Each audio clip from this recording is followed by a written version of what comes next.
Hey everyone, welcome to the Smart Economy Podcast, a production of neonewstoday.com. I'm your host, Dylan Grabowski. In this episode of the Smart Economy Podcast, we were joined by Peyman Momeni, the CEO and co-founder of Fairblock, a modular layer for programmable privacy and Web3 verticals such as DeFi, DAOs, gaming, and much more. In this episode, we spoke about the values and importance of on-chain privacy, how the Fairblock team's co-founders met, how Fairblock's privacy solutions can reduce costs for Web3 projects, how Fairblock solutions are applicable to EVM, Cosmos, and other L2 blockchains, the forthcoming launch of the Fairblock testnet, and much more. Just a reminder, nothing said on this podcast is a solicitation to buy or sell any tokens, that nothing should be taken as financial advice, that the host or guests may hold tokens discussed in any given episode, and that you can check out our disclaimer page on neonewstoday.com to learn more about what tokens we're holding. With all that said, I really enjoyed this conversation with Peyman, and I hope you enjoy it too. Hey everyone, welcome to the Smart Economy Podcast. Today, we're joined by Peyman Momeni, the CEO and co-founder of Fairblock, an R&D team currently focused on protecting users from blockchain front running using applied cryptography. How are you doing today, Peyman? Great. Really happy to be here in one of my favorite podcasts. That was super cool that you were giving some kudos beforehand about the types of guests and the conversations we've had on the pod. So thank you so much for listening. I'm psyched to have you join the podcast. I kind of want to just jump into the deep end with you. And I know that asking kind of like a super high level question can be daunting, but I think in terms of painting where this conversation is going to go, I think folks will really be interested in hearing about this. So I'm just curious, what are your high level thoughts on the key privacy concerns that people should have when it comes to their on-chain activity? And kind of coupled with that, how can privacy and transparency complement one another when it comes to these on-chain transactions? Sure. So I think let's just start with this way. Privacy, for, some bad reasons and because of the regulations and also some kind of bad leadership, some kind of fanboy behaviors inside the crypto ecosystem is often affiliated with, Tornado Cash, money laundering, tax evasion, North Korea, this kind of stuff. But this is not the reality. Privacy is much bigger. And we should somehow normalize it and have some kind of fresh wave of privacy. Let's begin with our daily lives. So even all of those people who are saying that privacy is bad, we should regulate them, we should ban them, they don't show their bank balances to you. All of those CEOs in their companies, they don't show anything about their strategies. Even though they say that we've got nothing to hide, we are fully compliant, it's not in your best interest to fully show everything that you have in your hand, as a person, as an individual, or as a company. And sometimes it's not even that serious. It's not about finance necessarily. When we are playing poker, basically in your real life, you don't show your hand. When you're playing your battleship, you show your monitor to the other guy, right? So it's my point here is really that in real life, in when you vote, when you are playing games, when you are engaging with any kind of financial activity, it's common sense that you shouldn't show what you've got, right? So if we are building some kind of infrastructure to destroy the bureaucratic systems traditional systems and putting them on chain in decentralized way, in a more efficient and user-friendly way, this is a missing part. It used to be this one of the selling points of blockchains alongside decentralization, but because of the bad leadership and the fanboys and Master Robot fans, I think it's completely ignored that it's a really natural and important thing to have on chain, right? And starting with that, so privacy is not just about hiding your activity. It's just not exposing. It's just taking control of your private data in various layers of the ecosystem, right? So, and another problem here is that a lot of solutions like ZK rollups and that ZK project, that FHE projects, Flashbots, all of them are arguing that we are solving the privacy problem completely. But this is not the case for a lot of reasons, because privacy really has different layers. It starts with your IP level in the infra level. So projects like Tor or Neem protect or any VPN, they will protect you on the IP level in the Web2 sense somehow. But there is another thing about ZKs is that typically they are limited. It takes a lot of time for generate the proof, but also the applications are limited.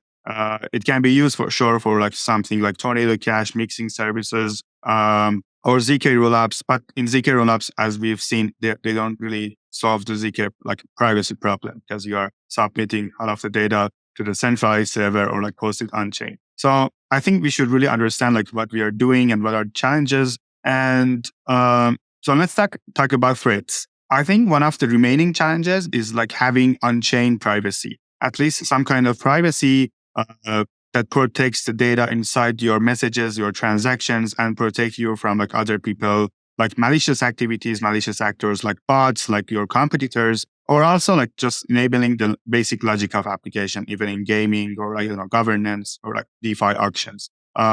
So it's either about threats or building the application, even in the first place. And obviously, there's the most popular version of having privacy is encrypted mempools. So you can protect yourself from bad MEV bots who are sandwiching you, exploiting your transactions. But I think it's just since swapping is the most popular activity and people just know Uniswap and they get front run. This is the only popular example of that, which is really big. Everybody talks about MEV. But if you think about MEV in the general sense of having asymmetrical access to your information before executing your transaction, it can be suddenly really big. So in all of those examples that I mentioned, as a block proposer or an infra provider, sometimes there's some kind of privilege, some kind of asymmetrical advantage to you that you see some kind of information after the user or other competitors, and you can tweak that and make more money or censor people. And these are the reasons that we really need privacy for institutions who don't want to share their activities, or even mainstream users who don't want to front run their or fail their orders, or just want to interact with simple games that needs privacy on chain. Sorry for the long answer. No, that was awesome. You touched on so many different things that I can't wait to talk about, privacy and governance, random number generation with games, MEV and sandwich attacks with DeFi. But before we jump into all of that and what Fairblock is doing to provide these solutions, before we started recording, you mentioned that you were studying, or you did study for your PhD. So I'm just curious, what's kind of your academic background? What did you study for undergraduate? And then what did you get your PhD in? Yeah, sure. So I'm basically I'm one of the reasons that I really care about blockchains on the ideological level is the fact that I was unfortunately born in a unlucky place like Iran. And in Iran, I've tasted all of the bad parts of not having access to freedom of internet. We didn't have really free internet. We should use VPNs or, on a daily basis every minute. And the power of the bad power of centralization, and even not having access to the free financial world because of the both of the government and also other governments US who are basically sandwiching normal people by sanctions and all of the other regulations, and people are panicking. So you don't have any access to any flexibility to work. And given that, and also my experience living in Canada, seeing my experience living in Hong Kong, seeing the effect of not having privacy, heavy targeted advertising, gathering your personal information. I'm not saying that just because I'm working on privacy. I think it's one of the important problems to solve for every country. And we are even normal population of the US or other countries in the West are realizing that after all of this stuff happening in the elections or all of the news, and seeing the power of centralized stuff that is happening in all of the media, right? So this is my personal experience. So I really care about freedom, privacy, and decentralization, and basically combining that with seeing that the traditional banking is really failing us. Right?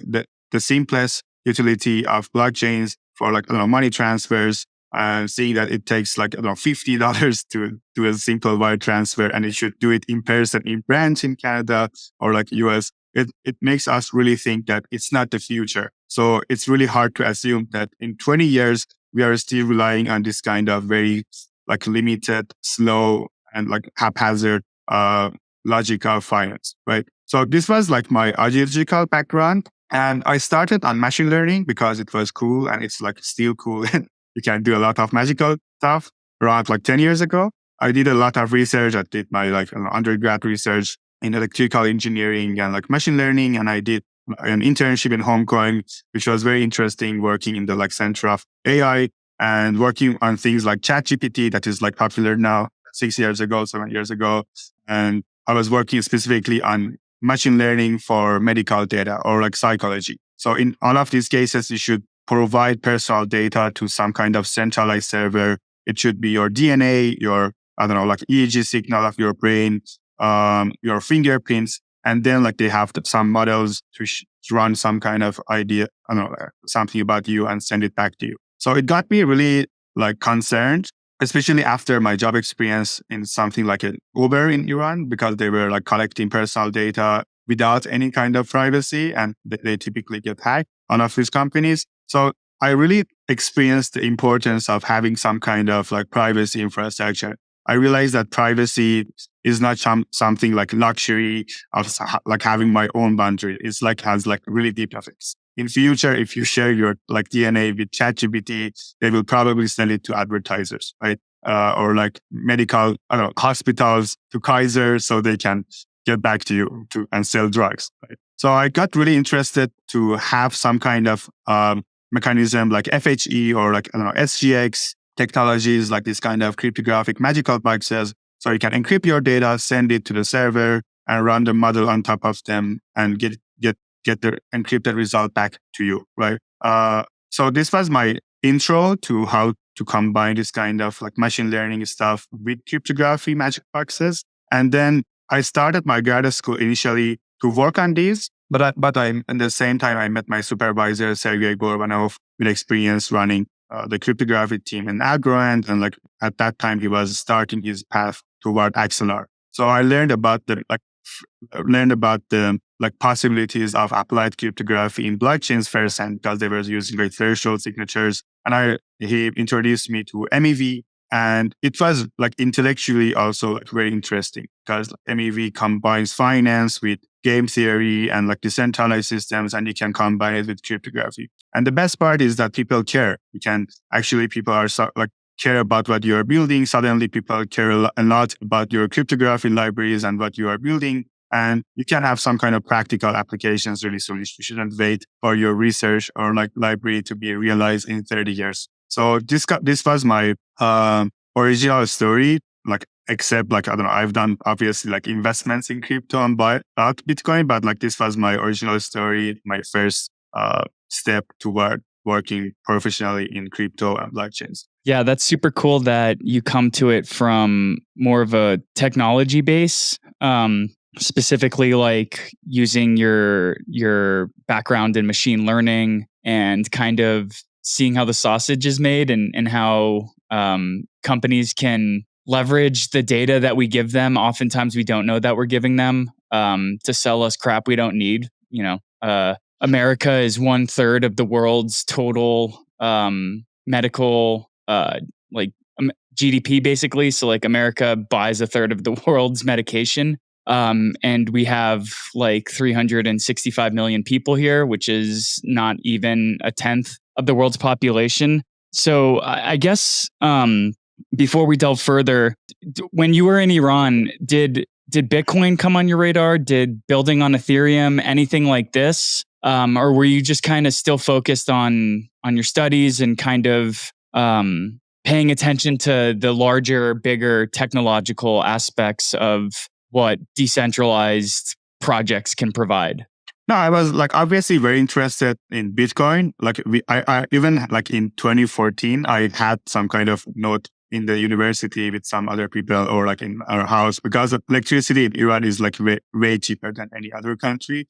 I was running like Bitcoin in the early days. It was interesting from 2 points, like just like the new technology, the new concept, the philosophy of like what brings value to the like assets, like what's backing in this transactions, fighting about this with my dad, arguing like, I don't know, this with my dad was like really interesting that, what's like really valuable as a like currency, and running the technology, like running a full node distributed system. It was like really interesting. And one other thing that is made it really interesting more for me, even more than all of these, is that in Iran, the currency is going down like every day in a very interesting way. And like we've tasted the inflation and like all of the stuff that people are just now getting just a taste of that in the US, like way before in a way harsher way. So this is the reason that a lot of people in Russia, Iran, or like Turkey are actually holding Bitcoin. So like 30% of people are holding Bitcoin.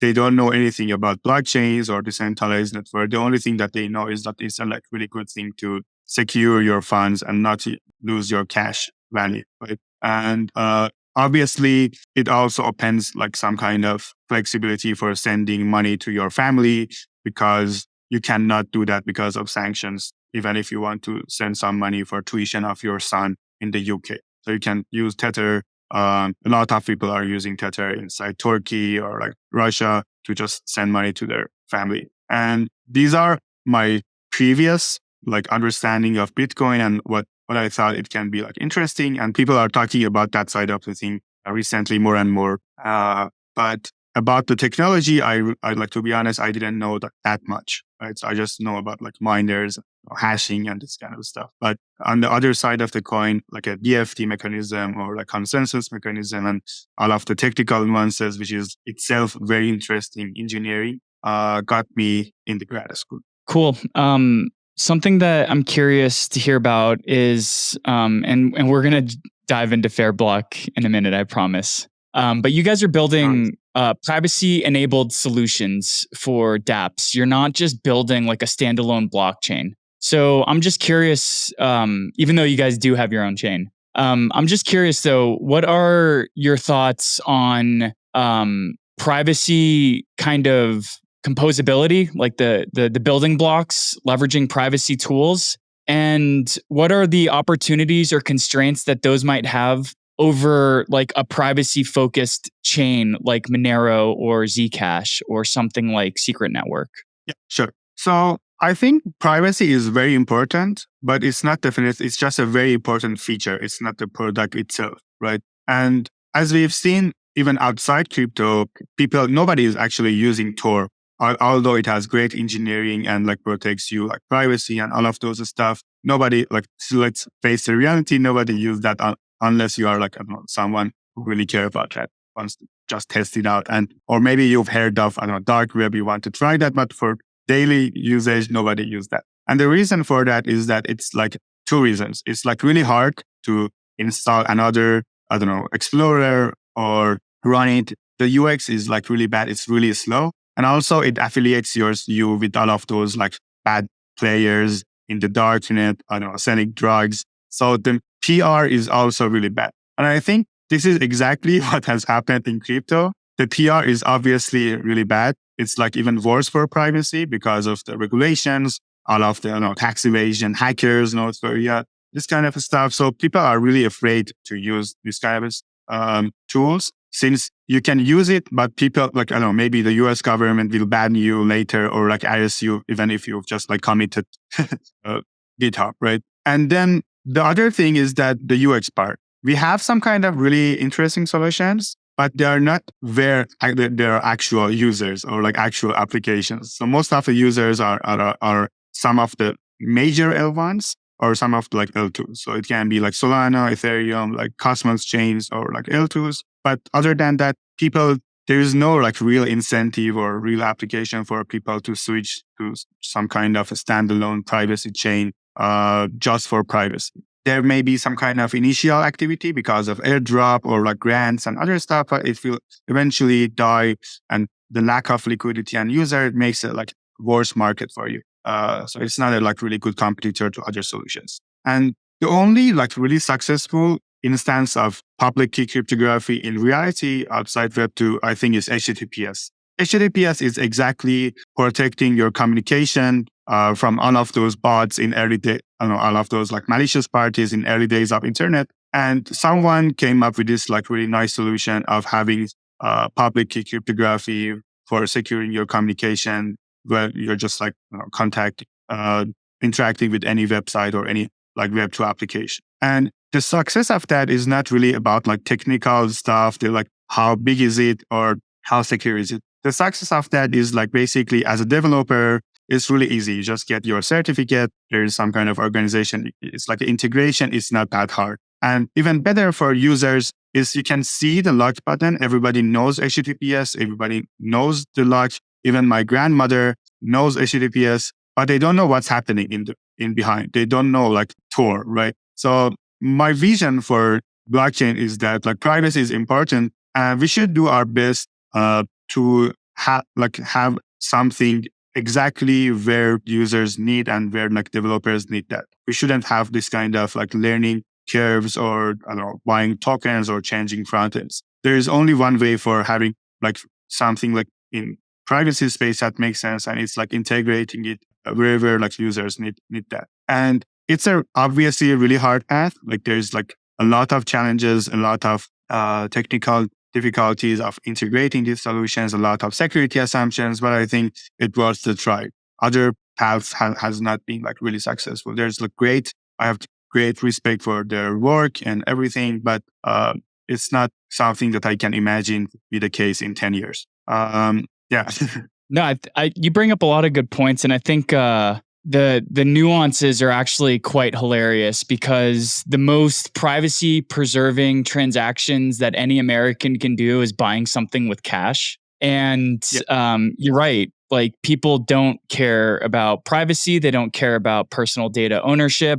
We don't care about any of this because oftentimes to download an app or to leverage these kind of privacy oriented solutions requires taking an extra step. And the average application consumer wants something super simple and super easy delivered to them as quick as possible so they can start doom scrolling through whatever application they just downloaded. So there's a really tricky kind of balance there. But I think luckily for us, we're in a space in the crypto space where at least the majority of our users might actually care about this. So something I'm curious to hear about, you guys did successfully conduct a fundraising round that concluded at the end of last year.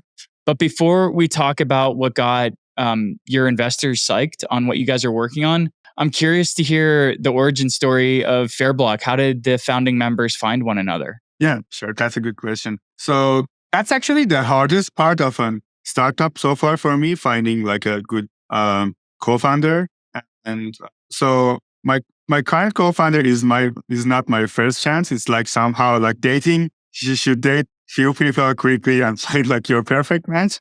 There's a lot of things like technical. You should complete yourself in technical skills, in your like, I don't know, communication skills, but also like how you can communicate with each other and many other like you're like sharing like same values and other stuff. And it's generally really hard to build something from like zero to something big together. So it's like basically like a life partner. So it's really important to find the right partner. And I think in crypto, investing in right people for like general investors or as a founder, I think it's like 80% of the path. Nobody cares about what you are building right now because there's not a lot of application or users, but we know that there's a lot of smart people and you should start building and eventually you should like be one of the major companies or like people inside the ecosystem. So in my path, I started like, we have a great blockchain club in University of Waterloo, and University of Waterloo is historically a very good place for all of blockchain companies, starting with Vitalik himself, Optimism, like Liam from Optimism,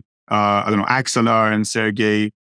Tendermint is also like not that far in like a nearby city, and Consensus. So there is a like good culture historically in finance and blockchains and privacy with BlackBerry's headquartered in Waterloo. So people are generally interested and there's a lot of great developers here. And I started like engaging with my blockchain club in the University of Waterloo. I started my path as a researcher leading the research team. And I met my co-founder, the current co-founder, in a hackathon in Toronto, in East Toronto, when I was visiting them with the club. And we started talking about technical things and how we can like communicate together. And the good thing was that while I can cover cryptography stuff, like research stuff, or designing the systems and products, he has a lot of actual native experience in crypto, like running MEV bots himself, as like one of the very first people like running MEV bots, have a lot of experience with tokenomics and like really great developer, like Rust developer or like Go developer. So somehow we complement each other, like skills and mindset. I think it was a really good combination. Is Waterloo? I'm American, so I don't even know my own geography of my country. Is Waterloo on the east coast of Canada? Yeah, it's like pretty close to Toronto. Okay, cool. Because we had Nathan Windsor from Landslide on, and he's got heavy ties to the Avalanche Cosmos ecosystems, and those came from Cornell. So I'm just kind of like getting the vibe that in the northeast part of the US and on the eastern coast of Canada, that there's probably like a large technological hub. And we're just kind of blessed that there's a lot of blockchain activity. In 2022, I got to travel to 10 different universities in the US, schools I would have never been able to get into, like Berkeley, University of Michigan, and got to meet all the blockchain clubs at these universities. And there was just so much activity that was going on there. I was going to be surprised if all the students we spoke with even finished their schooling because of the cool projects they were working on, that they could have just dropped out and started working on. Yeah, a lot of people are dropping. Like 10 years ago, bad students were dropping off, or like just very exceptional students were dropping off. But right now, it's just if you are more than average, in order to dropping off to work in crypto or AI, I think it makes sense in engineering. It's because like the practice is more important than the science. Yeah, I agree.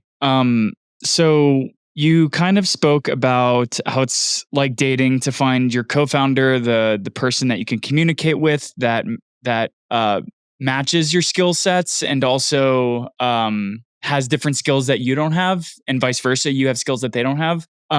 So when you get together and you guys align on the value of privacy, and you bring these diverse skill sets, you with your background in machine learning, and your co-founder who was building like MEV bots and was just kind of tinkering around in blockchain. There's a lot of ideas and concepts that you guys probably are just blowing each other's minds about. But how do you decide how to narrow down and whittle down and focus on your sort of initial framework? What was that process like for Fairblock?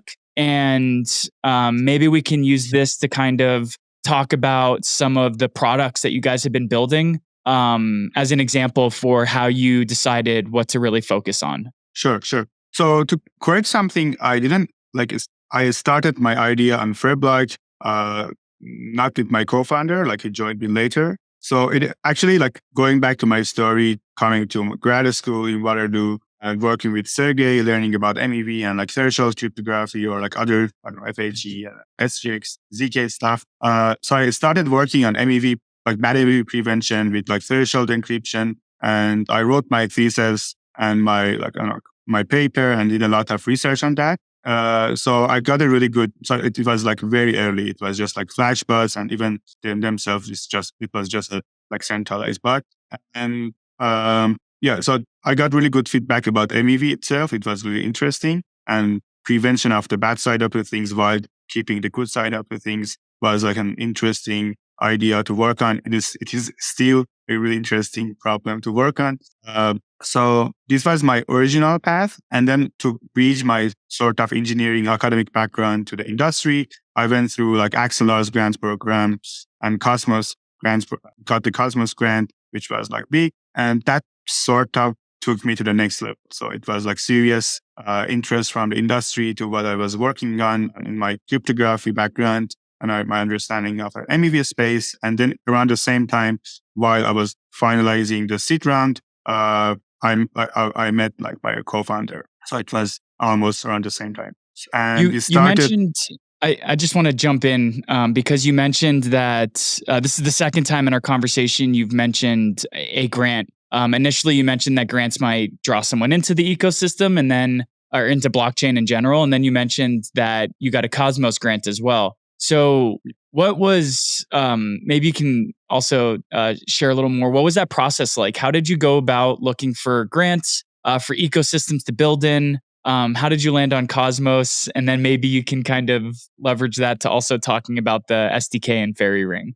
Yeah, of course. So Cosmos, I think it's really interesting, and it's like somehow proving the point. It's like proving the point as we grow. But it's not just about like the community or like what you can have there. I think the most important part of Cosmos is like the app chain thesis and the technical flexibilities, which are not the same thing. That there's a lot of technical flexibilities that you can have, experiment with them, and build your connections with other teams. And there's a lot of talent in general. And we can see the like flow of all of the ideas from Cosmos to other ecosystems every day. One thing that I started on MEV prevention on like Ethereum mainnet. And as you know, there's a lot of challenges, and basically on technical level, and also by proving yourself to the inner circle of people. And on the technical level, it was a lot of, it was like really expensive because of gas consumptions on that time. And also you should only have a smart contract at that time. It was a lot of technical challenges. And around the same time, I saw Axelar's architecture because of Sergey. And I realized that we can actually have something very similar to Axelar, a blockchain, but not just for having it like separate technology and like ecosystem on top of that. A blockchain for like, in their case, they are providing cross-chain transactions and asset transfers or like general message passing. But in our case, we are providing decryption keys or like privacy services, privacy toolkits in general as a chain. So while we are going to have some applications on our own chain, but it's going to be really general. We can provide this kind of value, the privacy value and other kind of applications to all Cosmos chains and like major L2s. And this was the reason, and it makes a lot of sense because in general, cryptography normally needs some kind of changes, modifications inside your own consensus as a like MPC solution, or like even if you have SGX in your nodes. So it's not really like even practical having that in all of the Ethereum validators. And we can easily do that in Cosmos, and we can provide this value to other people while we still have some kind of security. Even like Ethereum validators can run our chain, or like Cosmos Hub validators can run our chain. This was the interesting part, and because it's even first of all, it's possible. The second part is that it abstracts away all of the additional costs of having. As an example, like Osmosis chain itself, they've been Anoma, they've been talking about having threshold encryption in their mempool, but it was just an idea, right?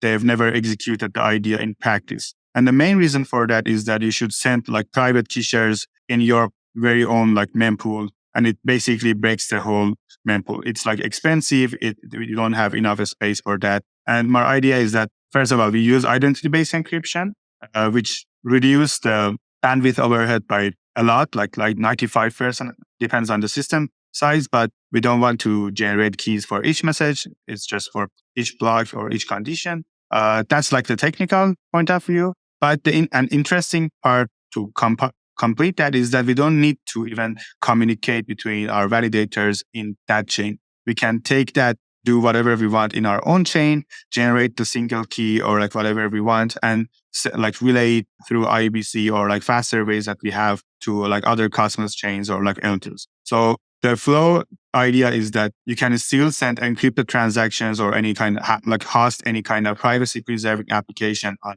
Cosmos chains, either like the app chain itself or on top of the chain, or in L2s like Arbitrum, or this kind of like roll kit sequencers, and basically everywhere you can host them, you can receive them, and we can generate the keys for you and abstract away all of the costs and send it to whatever ecosystem that we want. This is like the main idea that got us really interesting. We started with like MEV prevention, just a high level encryption of mempool and protecting you from like sandwiching, specifically in the case of swapping. But we then realized that we are not directly working on MEV. Like we are working on MEV, but it's just a subset of what we are doing. We are solving a like much general problem, which is on-chain privacy, like protecting the contents of your transaction. As I mentioned, it's not just about MEV. It can be about like limit orders, intents, private governance, gaming, randomness generation, sequencing, auctions for DeFi or infra, or like even like NFT auctions. So we realized that it has like great potential, and we can develop our partnerships and like applications with all of these ecosystems and bring it to everywhere, like anywhere that has a lot of users and liquidity. There will be this kind of applications, and we can support. Yeah, so you mentioned that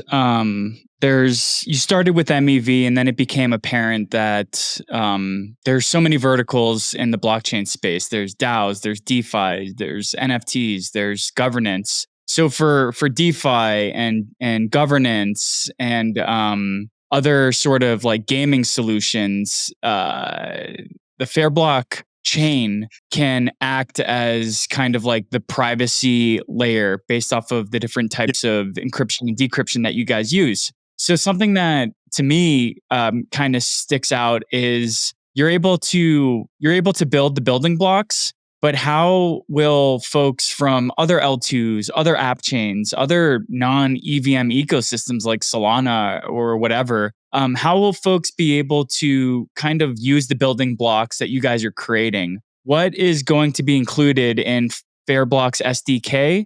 And how do you kind of build for your current users who might be the developers? Like, what's the pipeline look like for feedback? Yeah.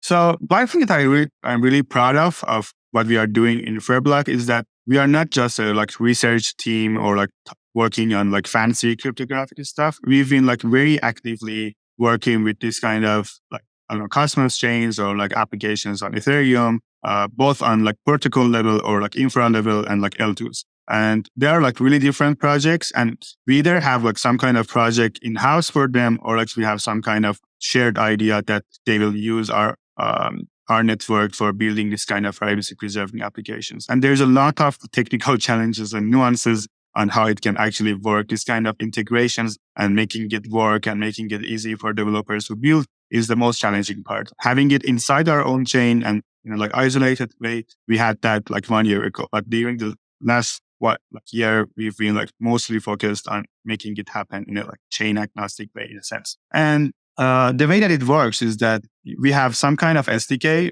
It's really different, to be honest, from Cosmos ecosystem to Arbitrum or I don't know other L2s.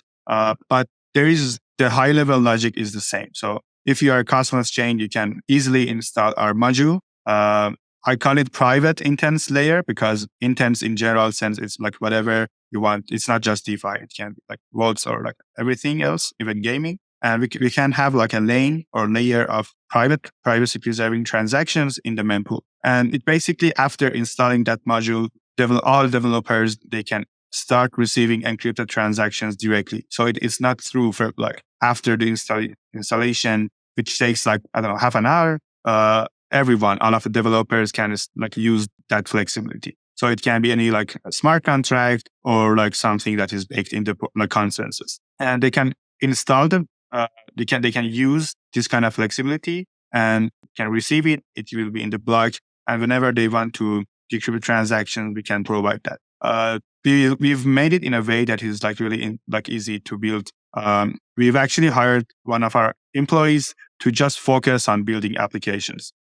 So he didn't had a lot of background with consensus or like Cosmos or I don't know, L2s or whatever, but he's a really good application developer. And it was a really good experiment for us to build these kind of applications and also to test our hypothesis that it's actually possible for people to build it. And he's been actively developing different applications like private governance, gaming, simple DeFi transfers or like auctions on different other ecosystems on like Arbitrum or Cosmos or other layer 2s. So I guess the way that we can make it even easier for developers is that we are going to open source this kind of tutorials that we have, this kind of sample smart contracts in different areas. And it would be even much easier. They can take the code and change it in a way that they can learn from that and also even like slightly modify that to address their own needs. Mm-hmm. And are you starting to get a sense of who your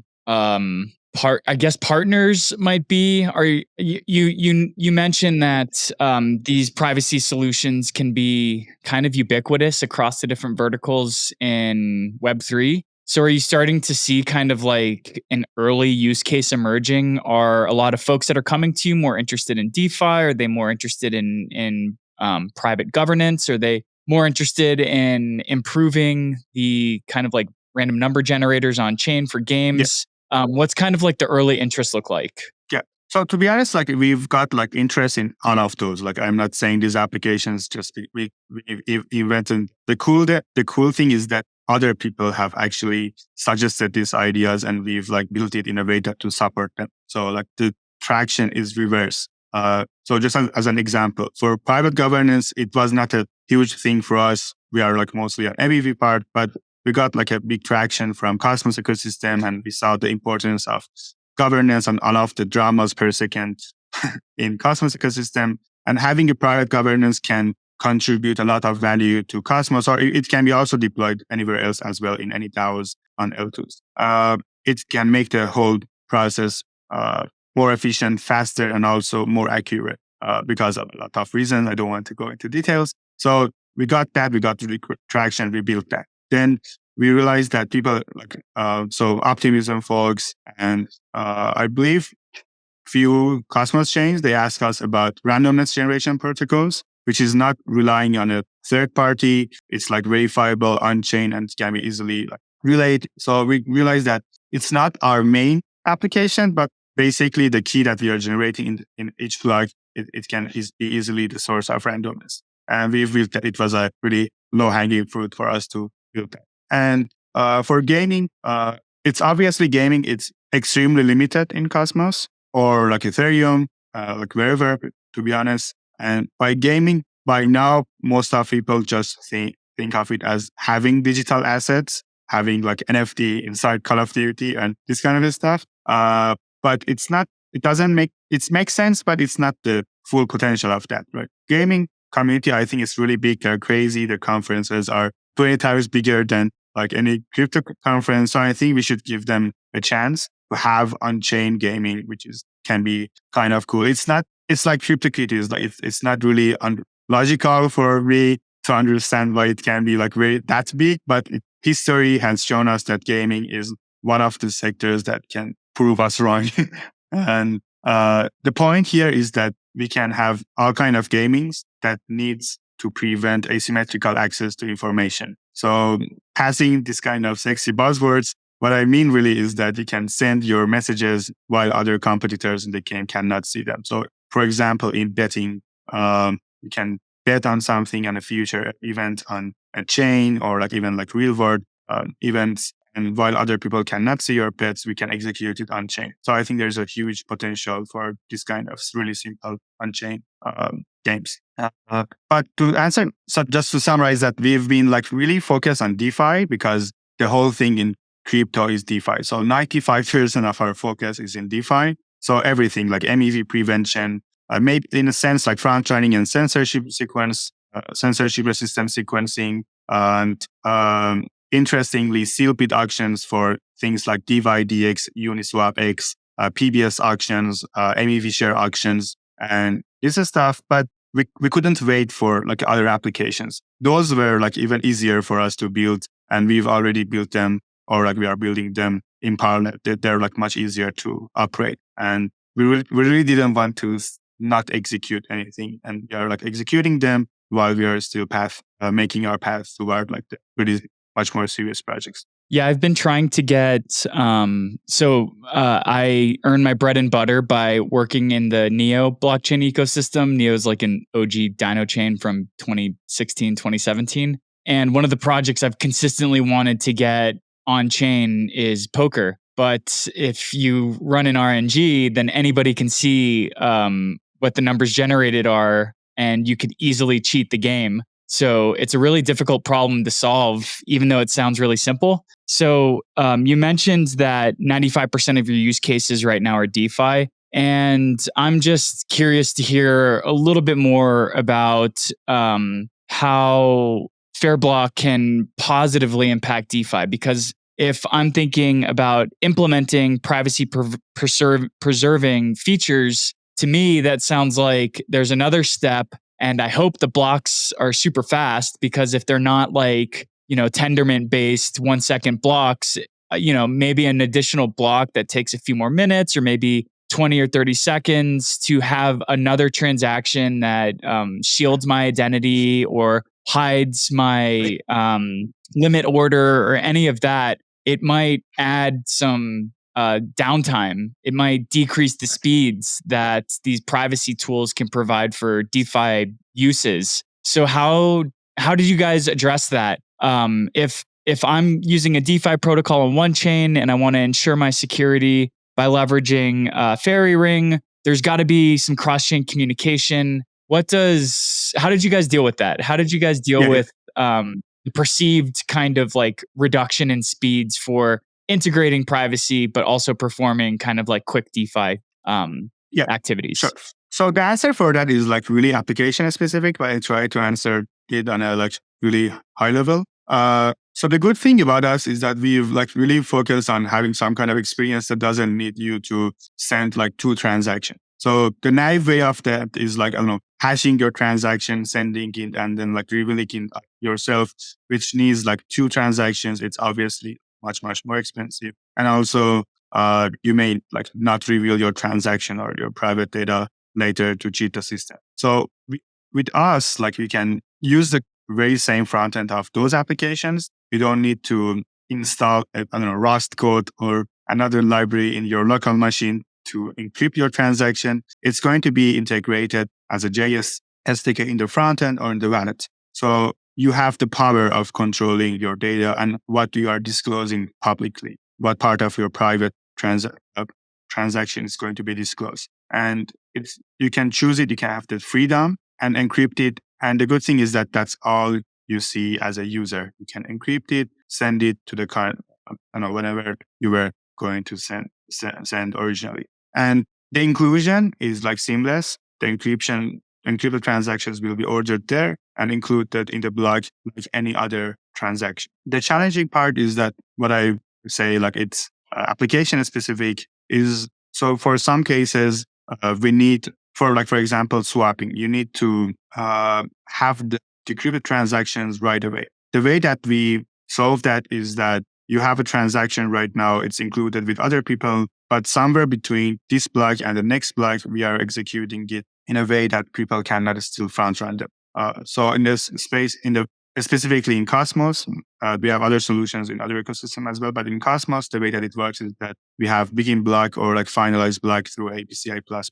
And you will include the transaction, it will be included there, but it will be decrypted right away after the plaintext transactions of previous block and plaintext transactions of next block. So the good thing is that there is no front running opportunity. And our audience doesn't care about having the top of the block because they are not trying to front run other people. They just want to have their own transaction order.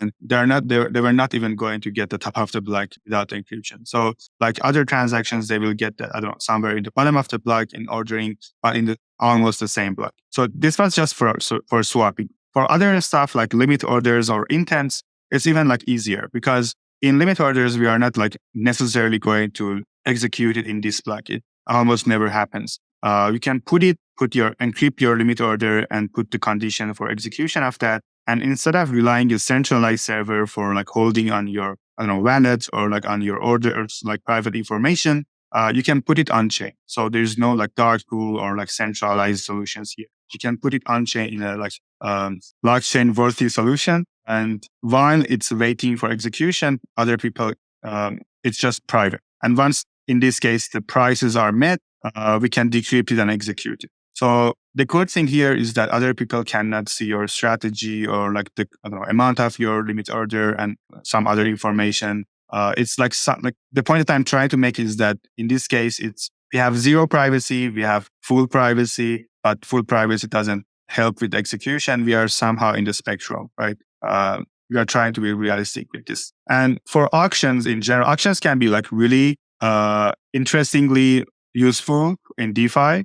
And the reason for that is that you can use that like in many like infra level protocols for MEV share by Flashbots or like execution tickets, I don't know, lotteries. In Ethereum mainnet, in Divide DX, they're having like batching auctions, like a Skip team, they're having decentralized MEV auctions, and Uniswap X, they have like Dutch ordering auctions, right? But auctions in general, like we have Sealbit auctions and like normal auctions, and Sealbit auctions generally promote a like more fair and decentralized ecosystem for people to interact, because other people cannot see your information while you are bidding, right? Or like there is another problem if you are running it in a centralized format, like centralized auctioneer like Flashbots, or running it in a public blockchain, then there is always the case that there is a last loop problem. The block proposer or the centralized auctioneer, they can always see the information and put a bid themselves, or like work with other market makers or like liquidity providers to only put the transaction there only if they are like making absolute profits. So it's not like predicting or competition. It's basically some kind of generalized MEV. And in all of these cases, we don't need to have the auction. So not all of these cases. In some cases, you don't need to have it like inside this block. So we can still have like a lot of time for executing that in a lazy manner. You can encrypt your bids. It will provide like better values to the users at the end of the day. But in the cases that we really need to have it like in that specific chain, we have some ideas as well. So like for example, in the case of Skip one that I mentioned, we are using ABCI++, and basically it will be executed in the same block.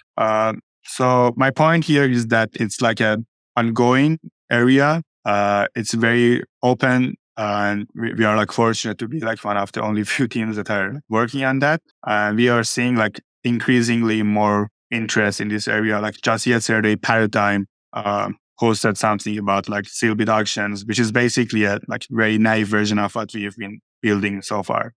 They are proposing a Sealbit auction, but they have like multiple rounds of interactions. But in this case, in our implementation, since we are using identity-based encryption or like FHE and threshold decryption, the good thing is that we don't need any like collateral or like any further rounds of communication. People can basically send their single message, and it will basically, that's all.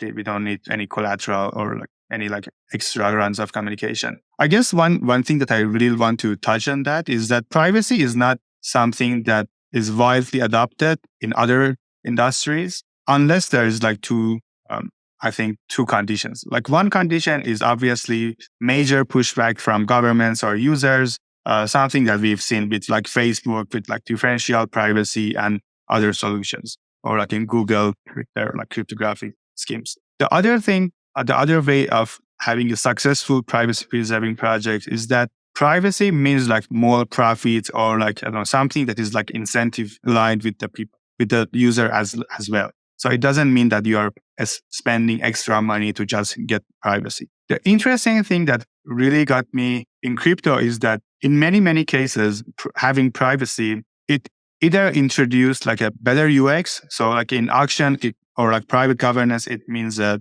like smaller window of time. Other people are not waiting for the very last minute for submitting their bids, or they are not updating their bids because of other side information. There's like one bid, and that's all in the same block. It's finalized, and it's better for users. Like game theoretically, it provides better value because those searchers are not over optimizing everything. So at the end of the day, it will be a better value for the auctioneer themselves and all of the end users, like real end users of blockchains. And in other solutions, like, I don't know, swapping or like intents, you are basically encrypting your transaction to not lose money. So you may spend like $2 extra, but you are saving like hundreds of dollars of front running, like potential front running if you are swapping. So this is like really interesting that having extra privacy features almost in most cases means like more potential like revenue, or like not losing money, which